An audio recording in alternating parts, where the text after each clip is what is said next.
and what happens. And if it doesn't succeed in obtaining in the retaining the karka, what about pay for the payers as well, which we're going to learn. So the Gemara says on the bottom of the page, 2 dots, about 8 lines from the bottom of the page. Kreve de Rav Idi Barovin, a relative of Rav Idi Barovin Shachiv, passed away. The Shavak Dikla, he left behind a palm tree, the dates and so on. So what happened was when the Flam Gimel and Aleph towards the bottom of the page, so this relative of Ibrahim passed away and left behind an estate, left behind palm tree. Bahu Gavra, there's another person apart from Rav Idi Baravin, Omar, and he claimed, "I'm not cut even the I'm a closer relative," and therefore he didn't give it to his children. Either he didn't have any children, or specifically decided not to give this palm tree to his children, and he wanted to give it to another relative. So we have an argument between Rav Idi Bar Avin and this other person who is a closer relative. L'Seif, so L'Seif, and what the din is there, we don't know what to do. So we say, Kol Da'alam Gavar. Whoever is stronger wins, which we'll talk about more in the next few days. What's the concept of that? L'Seif, at the end, Oidele, this other person conceded the Ihu Karev Tvei. Now this is the Gersa now Gemara. He conceded that Rav Idi Bar Avin is closer relative than him. Ukmer Rav Chizda Rav Chizda said, okay, that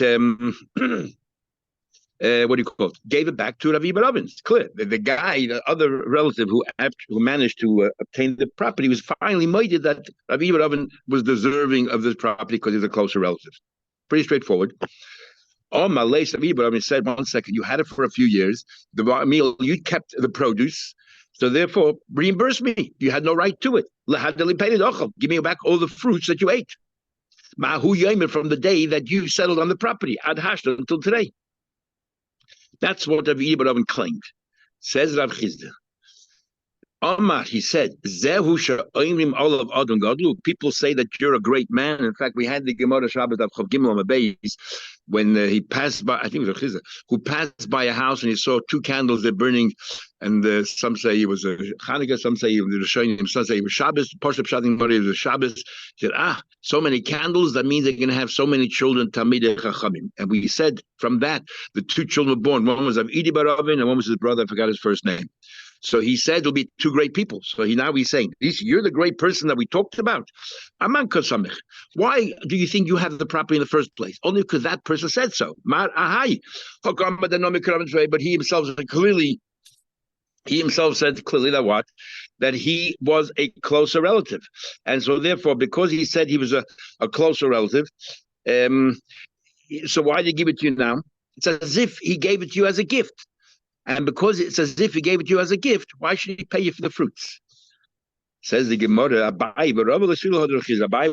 at all. They say, since he was made that he had no right to the property, that means he's conceding it belongs to the Vidi, he has to pay for the fruits. This little story in the Gemara is a very difficult story to understand. The 2 opinions there. If we take the Gemara literally, the way we just learned, which is the Rashbam's way, that the person was made, and in fact he had no right to the property because Avidi was a closer relative, then we understand Abai Barovin very clearly. That's why he has to reimburse Avidi Barovin for all the fruits that he ate. But why? What's the svara of Rav Chizda? Why would Rav Chizda say he doesn't pay for the fruits? So what? He was a nice guy, but he was made that he had no right to it. So he says like every Ganav who does tshuva, and he's made that he had no right to it. So what the deal would be that we did make a special takana called takanas hashavim to encourage a Ganav to sometimes do tshuva that he doesn't have to pay. But why shouldn't he have to pay for the fruits of it? He said he had no right to it. So the Rashbam, all the Hashem have difficulty with the Rashbam. So the other ways of learning Pshat in Gemara. Some say other ways of learning Pshat in Gemara is another way is that he didn't admit that he was a closer relative. On the contrary, he says, look, you know what? You're a great Talmid Chacham. Even though I'm the closer relative, you're a great Talmid Chacham. I'm gifting it to you. Take it. So now we understand Rav Chizda. So he gave him as a gift. Why in the world should he pay for the fruits? He was kind enough to give you the property when he didn't have to. But now it's difficult to understand. And what's a buyer of a svara? A buyer of says he has to pay for the fruits. Why? I only gifted you the property, and from now on, it's yours. Why in the world would I have to pay for what I ate yesterday and the day before? Very difficult to understand. It's difficult to understand the 2 sides of the argument here. So there's another way of learning Pshat in Gemara here. The third way of learning Pshat in Gemara is that two witnesses came. It turned out to be that he was a closer relative. Two witnesses came up, and he was made as a closer relative. But two witnesses came along and said, "We saw him eat the fruits. We saw him eat the fruits." And he then, what do you call it? He says, "I did not eat the fruits. I did not eat the fruits." And that is the machlekes there. Again, that is difficult to understand. Because this is how we learn Pshat if you learn that version. If you learn that version, Rab Chizda says, look, this guy doesn't have to pay for the fruits. You know why? We believe him that he didn't eat the fruits because he has a migui. He could have said that I did eat the fruits, but it was mine. He didn't have to be made that the property belonged to Ravidi. He could have said, I ate the fruits. Yes, looks like the witnesses say, but it was my fruits. Instead, he says, I did not eat the fruits. And here you can keep the property. So therefore, and you're a closer relative. So it's a migui. And therefore, he is believed he doesn't have to pay. The problem is, a buyer would always say, 1 second, that's not simple because it's a migui versus Adam. The Adam said he did eat. Okay, you're believing him because of migui, but it's a migui against Adam. And the Migui Mokametin, Abayi and Rava both hold doesn't work. Yes, but the Rabba, we learned a few days ago, and we're about to learn, hold that Migui you do say against Adam. And that exactly is the crux of the argument. Rabba and Abchizda, they both say immediately against Adam. So this guy says, I did not eat the fruit. Adam said, you did eat the fruit. He admitted that the property belonged to Ravidi because it's a close relative, but he has a migui. He could have said, I ate the fruit, but it was my property, and I'm not giving it to Ravidi. Instead, he said that I did not eat the fruit. We'll believe the migui versus the Adam. As I said last time, Adam, according to this, is merely a Xeris Hakas. So the Torah says you have to believe Adam.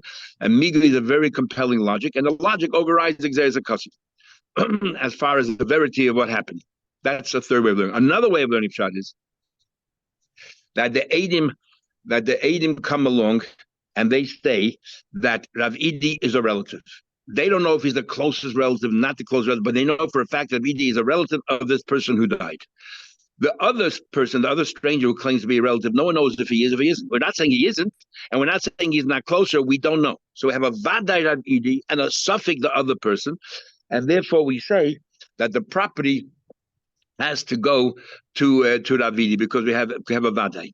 But when it comes to the fruits, even though he was moida that he ate, no, the Adam never said that he ate the fruits. They have no idea. They weren't talking about the fruits. All they talked about was that we know for a fact that Idi was a relative. This person was moida that he ate the fruits, but he has a migui. He could have said, I did not eat the fruits, and then he wouldn't have to pay a cent. So therefore, and now he's saying, I ate the fruit, but I am the closer relative, even though I have no proof that I'm the closer relative, but you don't have any proof that I'm not. So therefore, he has a migui, and that's why he doesn't have to pay. So why does a Bava say that he does have to pay? Because they're arguing as follows. How do we understand migui? I told you last time in an argument if migui is a bira or a din. Is it just a halacha or is it a logical thing? But within the logic of migui, there's another chakira in the yeshiva world that goes as follows. Does migui mean that what you're saying right now is 100% true? And we give you the credibility of this. We make this time that you're saying now stronger. Is that what the migui does? That what you're saying right now has more credibility? Because if you're a liar, you could have said another lie. That's one way of understanding migui. So it's the argument you're saying right now that we're focusing on. Or is migui that since you could have said a better argument, we will give you the strength of that better argument, as if you made that better argument, even though you didn't actually say it. That's what migui is. And this is the discussion here. That if you say, because there's a problem here. How can we separate? We're saying that he has a migui. He could have said, look, I ate the fruit, but it was my property. So now I'm saying I didn't eat the fruit. So the whole reason why you're going to say that the migui is, he could have said that the fruits I ate, but it was my property. What kind of migui is that? Because when it comes to the property, we don't believe him. We're taking it away and giving it to Ravidi. So what's the migui? He could have said, I ate the fruit, but it's my property. But if you believe the migui, and that's why you don't have to pay the fruits, then believe him, but that is his property. What's the migui? The migui is he could have said, I did eat the fruits, but it was mine. So if that's the credibility that we're giving him here, then we should leave the property with him. We should believe him that the property is his. If we don't, we take the property away. How do you separate the fruits from the property? When it comes to property, we don't believe him. When it comes to fruits, he has the migui. He could have said, I did eat the fruits, but they were mine. Why were they mine? Because the property was mine. But we don't believe you the property is yours. So this depends. If you learn that migui is merely the argument you're saying right now, makes it stronger than what? That you did not eat. Okay, so therefore Rav Chizda says, we'll say you didn't eat and you don't have to pay for the fruits. But Abaye Rava says we give you the strength of the argument that you could have said that, as if you said it. That what? That the property was mine and I ate the fruits, and therefore it's as if it would have been yours, you wouldn't have to pay for the fruits, so that's why you don't have to pay. But we don't believe you the property is yours because we're taking it away from you. Therefore, there's no migi, and that's why you have to pay. And sorry for going a little bit too deep into this thing, but let's continue the Gemara further. Says the Gemara, next Gemara, next case. This guy said it's my father's, and this guy says it's my father's. This is exactly the same case we had a few days ago with Rabbah, and Rabbi Chizda agrees with Rabbah, as we'll see. So this guy brings witnesses that it's his father. And the other guy brings witnesses that he was there for chazakah. But the problem was his claim was not that I bought it from you. Then we'll be all right. I was there for years. I bought it from you. I lost my shtar. His claim was that was my father's. That was his claim. But the other guy brought witnesses that was his father's, and you don't have any witnesses that was your father. Rav Chizda said we still believe the guy with the chazakah because he has a migui. Why would he lie? He has a migui because if he was a liar, you know what he could have said? I bought it from you. It was your father's. I bought it from you, and I'm here 3 years chazakah. I bought it from you. I had a chazakah. In other words, Rab Chizda, like we learned a few days ago, Rabba, they both hold that a migui can override Edim. Abaye ve'Rava they don't agree. Before Rava argued the Abaye, but now he agrees with the Abaye that you cannot have malay l'shake makam Edim. You cannot have a migui that can override the testimony of Edim. Next case. The guy says, a friend, my boy is Bahayada. What are you doing in my property? He said to him, what am I doing? I bought it from you, and I was here 3 years. So they told him, go bring proof. The problem was, Azal, he went, Isi Sadi was only able to locate witnesses, the Ochla Tartishni. They ate it 2 years. Now, having witnesses, you were there 2 years, doesn't help you at all. In fact, it makes it even worse. Why doesn't it help you? Because you have no shtar, you lost it, and you don't have a chazakah. Why it makes it worse is because now that you don't have a chazakah, you had no right to be in the field. And you have no right to be in the field, then you ate somebody else's fruits. Now you have to pay for the produce. Because in order to have a chazakah, you have to treat it as if a field you must have planted, you had to make a profit. So therefore, you have to pay something to these people. Nachman says, well, you have to return the land because you have no chazakah, you have no evidence that you had a chazakah. But now that we have edus that you were there for 2 years and you actually planted in the field and you harvested the field, so then now you have to pay that to the Bava Basra. So okay, no argument there. But Rav Zvid comes along and says, but it depends. If the person who's in the field, who's now residing on the field, who's farming in the field, if he comes with a different argument altogether, instead of saying the property is mine and that's why I'm here, if he said, look, the property is yours, but I bought from you the rights to the produce for a couple of years. That would have been his argument. But be believed. Why would he be believed? Why would you believe? As we'll see in a minute. You're saying that I was here for a couple of years, but you sold me the rights to the fruits. I don't claim to own the property. It's your property, but you sold me the rights. We believe him. Because didn't have Yehuda say, if somebody's holding on to a sickle or a scythe, and he holds on to a rope or to a basket, he's going to go and cut dates for the palm tree. I'm going to cut now the dates for the palm tree. We see him walking somewhere else's property, trespassing, but he has all these implements with him, these tools and of trade, and he's going to do that. The plan he sold me the rights. Mehemen, as long as the real owner doesn't protest, we won't stop him. He can go in further. Why? What's the logic? Because a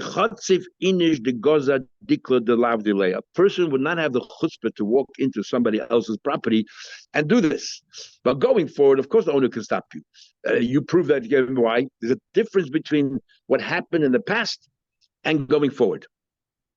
And the difference is as follows. What happens in the past, I already did it. So who's the muhzik now? Who has the money? Who has the produce? The person who was working on the field. The owner, the land, wants to extract money. It's always more difficult to extract than to maintain. So the owner of the land, therefore, has to prove that, I didn't sell to you. The guy said, look, I came in here with permission and I bought the rights from you and so on. And therefore, you're a moitzi. And if you're a moitzi, ha moitzi mechaveri al varaya. In fact, the Rishonim ask, why do you have to say a person doesn't have the chutzpah? We don't need that logic about chutzpah. Just say simply, since he already had the money, he expended the money, and now you want the owner of the field said, hey, you took my fruit for the last 2 years, pay me for it. You're a mitzi. So you should prove that. Forget about the fact that I wouldn't have the chutzpah to do it. So the Rishonim want to say, some Rishonim want to say that we're talking about a case here in Tikkun Taisus. If you're right, if the fruits would have been spent already and everything else, we don't need the logic of chutzpah. Just say, look, I spent it, it's gone. You're talking about here, the fruits are still in existence, someone else's property. I didn't take it yet, it's still around. So therefore, you can't say, the guy is a mitzi, because I'm also like a mitzi in a way. I don't have it by me, it's someone else's property.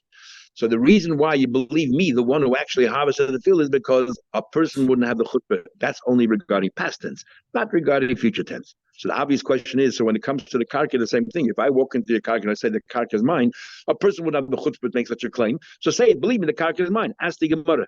If so, so if a guy walks in with these tools, you believe. Why? A person wouldn't have the chutzpah to come in and cut down a palm tree. But actually, we're not talking about cutting down the palm tree, but cutting the dates off the palm. Cutting down the palm tree might be different. The hochanam here too. The person have the chutzpah to eat fruits that don't belong to him. So why don't we use the same logic for the land? I wouldn't have had the chutzpah to go sit there in your land and work in. If I'm saying the land is mine, believe me. Says the Gemara, when it comes to land, that's a good argument, but we have a stronger argument to counter that. You weren't there 3 years. You were only there 2 years. You claimed 3 years, but you only have evidence of 2 years. So you should have maintained your star. Show your star. And that argument of the show me your star, if you weren't there for 3 years, even though you claim you were, but the agent say you're there for 2 years, is stronger and more cogent than your argument there that, I wouldn't have the chutzpah to walk in Stam in the world.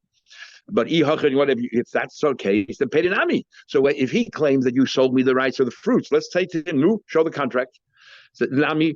So my answer, study lepedala of the industry. Generally, when it comes to a deal like that, which is something that's portable or pedis and it's only temporary, we don't write contracts. But when it comes to karka, you always write a contract. So therefore, there's no counter argument by the pedis. If he already was there and he says you gave me the right, I bought it from you, we don't have a counter argument. However, the Rishonim point out, he only has to pay for fruits of 2 years, not in going back to the case of Nachman, where Nachman says, okay, you only have witnesses for 2 years, you got to pay back the fruits for 2 years, but he doesn't have to pay back the fruits for the third year, even though he admitted that he was there for 3 years. And what's the logic of that? Very simple. If we believe him that he was there 3 years, and that's why he has to pay for the fruits of the third year, for the grains of the third year, then automatically he's kind of the karka and he's potter completely, because you believe him that he was there for 3 years. The only reason why he doesn't retain the karka is because we don't believe you that you were there for 3 years. We believe you're only there for 2 years, because that's what the testimony of that was the testimony of the agent, of the witnesses. Therefore, you don't have to pay for the third year payers. Next case, the famous case of Nascha de Rababa. Nascha de Rababa means the silver ignorant of the case of Rababa. Interesting case. Says the Gemara, the guy says to his friend, my boy's my Adam, what are you doing on my property? He says to him, Minoch Zivanti, I bought it from you. I don't have a star, but I was here for more than 3 years. He didn't protest, so therefore it's mine. So, but he has to prove, he can't just say I was there for 3 years. But the problem was, he brought one witness that was there for 3 years. Sometimes one witness is better than no witness. Is worse than no witness at all. The Gemara said we had a Gemara. We'll have one again, where one witness came to Bezin to say that this person committed a terrible heinous sin with this woman, whatever it is, and I think it was a papa. The papa gave that 8 echad malchus. The 8 echad got malchus. He said, why? Because you achieved nothing by coming here. There was no second, there were no 2 witnesses, so we can't punish that person. All you did was you were mitzi shemra. You spread a terrible name. You malign that person, and one person doesn't do anything. So that a single aid sometimes is worse than having no aiders at all. So what happened was you brought a single aid to say, and this is a big problem. Why is it a problem? You don't have evidence you were there for 3 years. You only have one aid. What does one aid generally do? If I say you owe me $100 and I bring 2 witnesses, you owe me $100, you got to pay me. If I don't bring any witnesses and you deny it, you pay me nothing. But if I bring a single witness, if I bring a lone witness, what happens is you have to swear. You have to swear that you don't owe me the money. So what is an eid echad is not come l'mammon, but come l'shvur, makes you swear. What happens if you're not capable of swearing? For example, you're a ganef, if we don't allow you to swear, we don't trust you. So then we have a concept of Rabba who says, where you cannot swear, the din is you have to swear. You cannot swear, you then have to pay. Shmuel argues, Shmuel will see an argument whether we believe in this concept, but the Amoraim will hold that if the din is you have to swear, you can't swear, then you have to pay. But not that the aid echad, according to most restrained understanding, is not that the single aid makes you pay. Single aid only makes you make a shvua. You brought upon yourself the payment because since you cannot swear, then the Torah says, well, you've opted. It's as if you've opted to pay, but that's your decision. It's your behavior. It's your decision. Therefore, you cannot. And we actually have a pasuk. We learn Shavuos Hashem Tiyameish name. There's a shvua between the lender and the borrower, but not from their offer, not from the children. In a case where I say you owe me $100, and you say $50 I owe you, but $50 I'm not sure I owe you, and we say the Yisayimim don't have to pay because normally if the that if the two people I say you owe me $100 and the guy says 50 I know I owe you and 50 I don't know, so you have to swear because made the mitzvah, but you can't because you don't know, and therefore you have to pay. But we don't pass that on to the children. But that's the pasuk. So that for the fact that the Torah has to tell you the children don't pay, but everyone else does pay. That's the opinion that says you have to pay. Why am I giving this introduction? We'll see in the Gemara here. So this is what happened. He says, you owe me, you're in my field. And he says, I have a single aid that was there for 3 years. Big problem. Because he has no proof that he was there on the property, but he has an aid that says he ate it. The only way you have a chazak is by you planting and you're harvesting. Remember a little before that if you don't do anything, it doesn't count that he has a chazak. So and you harvested. That means you if it's not your property, you sort of stole from this guy. You owe him money, and the Eid Echad says you owe the guy money. The problem is, but you're saying you're admitting you ate the property, but you're saying it was mine because I bought it and have a chazaka. So what do you swear? The Eid says that you ate fruits. He's not denying that. He agrees to it, but he's saying it was mine. But the Eid never asked you whose it was. All the Eid says is you ate fruits. So the Eid is mechayiv you a shvua that you have to counter that. But how are you going to counter that when you agree with him that you ate the grains or you ate whatever it was that was growing, the crops of that field? So what happens here? So says the Gemara. The single witness, the Ochlet Plashli, he ate it for 3 years. So the Rabbanon, they all sat there together in the room, and the Rabbanon sat there in front of Abai, and they said, you know what? This is mamish the case of Naschad Rababa. This seems to be the very same case of Naschad Rababa. What's the case of Naschad Rababa? Now, who is a person? The Chot of Naschad Mechabri. Let's say Reuven and Shimon. Reuven grabbed from Shimon's house a silver piece. Also, they came made Rab Ami. They came before Rab Ami for the Torah. Have a Yosef Rab Abba Kamei. Rab Abba sat before him, and Teish already points out Rab Abba actually was a greater Talmud Chacham than Rab Ami. But this is the story how it was. I see Chad Sada.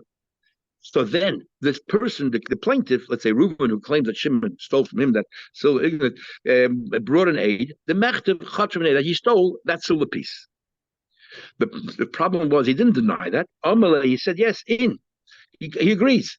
I took this. What do you call? I stole that piece. That ingot was mine. So he's not denying. He's not denying the aid. He's agreeing. Ami says, what in the world should we do here? What would a dayan? How would a dayan judge this case? Reuben says you stole from me, and Shimon said I did, but it was mine. And all the Eid Echad says is that you stole. So what happens here? Shalom to say to Shimon, pay it. Why should he pay it? There are no two witnesses here that says that he what do you call it? That he stole it, that he has to pay. But if there would have been two witnesses that said that you paid it, even if he says yes, you stole it, even though he says it's mine, he's not believing, he has no migu, nothing else, and he has to pay it back. But if the what do you call it? Since there were no two witnesses, who's mechay money? Like there's no two witnesses to make it pay. No, live today. Let's make him totally potter. There's a single witness there. What does a single witness do? It doesn't make you pay, but he makes you swear. So let him swear. But he agrees that he stole it. And we have sort of a twofold problem. The Gazan, by the moment he said I stole it, makes him a Gazan, paints him a picture that he's a Gazan, and a Gazan cannot swear.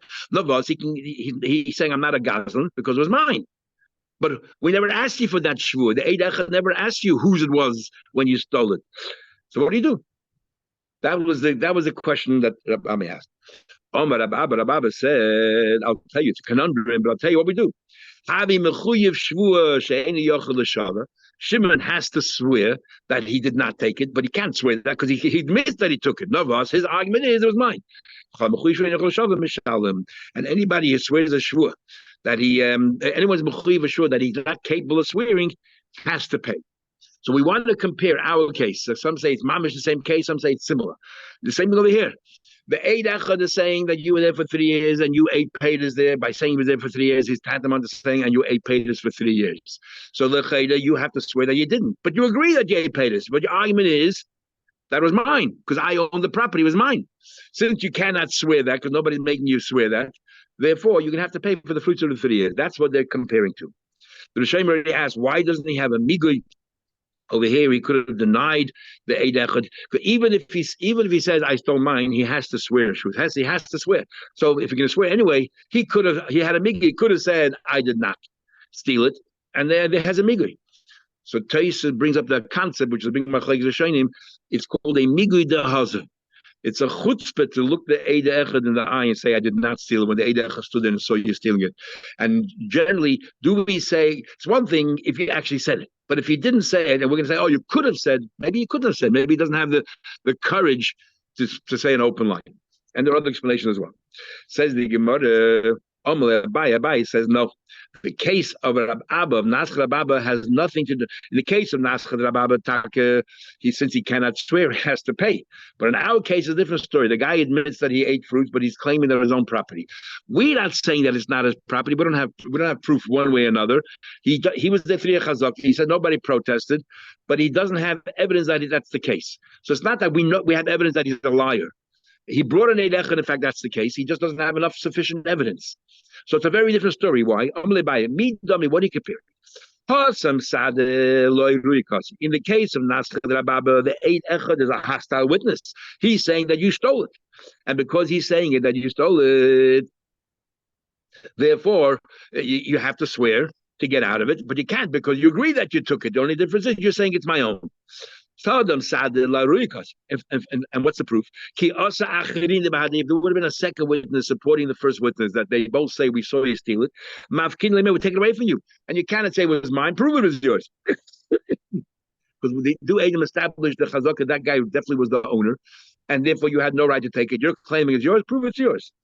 Over here, let's see you a custody. Here, this aid is not a hostile witness, it's a friendly witness. You brought this aid here to support your claim that you were there for 3 years.